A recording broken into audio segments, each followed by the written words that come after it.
സമാനമില്ലാത്ത റാഗിംഗാണ് Kottayam Gandhinagar government nursing കോളേജിൽ നടന്നത്. കട്ടിലിൽ കെട്ടിയിട്ട് കോമ്പസ് കൊണ്ട് കുത്തിപ്പരിക്കേൽപ്പിച്ച പ്രതികൾ ഡംബലുകൾ ജനനേന്ദ്രത്തിൽ വെച്ച് പരിക്കേൽപ്പിക്കുകയും ചെയ്തു.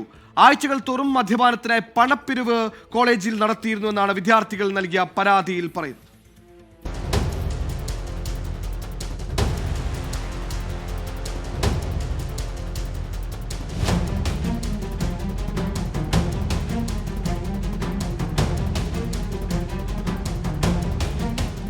മൂന്ന് മാസം നീണ്ട കൊടിയ പീഡനമാണ് കോട്ടയം ഗാന്ധിനഗർ ഗവൺമെന്റ് നഴ്സിംഗ് കോളേജിൽ നടന്നത്.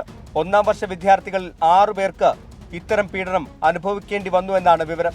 കട്ടിലിൽ കെട്ടിയിട്ട് കോമ്പസ് കൊണ്ട് കുത്തി പരിക്കേൽപ്പിക്കും. ശബ്ദമുണ്ടാക്കിയാൽ മുറിവുകളിലും വായിലും ലോഷൻ ഒഴിക്കും. ജനനേന്ദ്രിയത്തിൽ ഭാരമുള്ള ഡംബലുകൾ വെച്ച് പരിക്കേൽപ്പിക്കുകയും ചെയ്തിരുന്നു.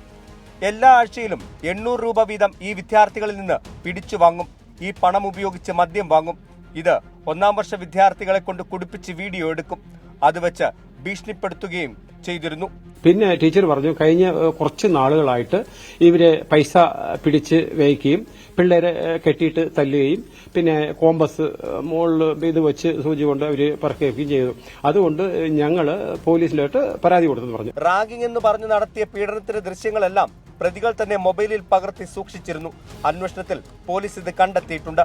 കൂടുതൽ പ്രതികൾ ഉണ്ടോ എന്ന് പരിശോധിക്കുന്നുണ്ട്.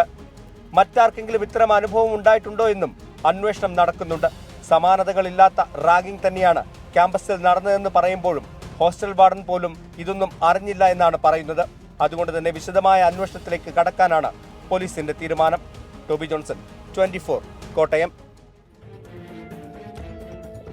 പഠനമൊഴികെ ബാക്കിയെല്ലാം കൃത്യമായി നടത്തിയിട്ടുണ്ട്. മദ്യപാനം, ഗുണ്ടാ പിരിവ്, പീഡിപ്പിക്കൽ, അങ്ങനെ എല്ലാവിധ തോന്നിവാസികളും ആ വിദ്യാർത്ഥികളുടെ പക്കലുണ്ടായിരുന്നു. ഒടുക്കം 5 പേർ റിമാൻഡിലായിരിക്കുന്നു.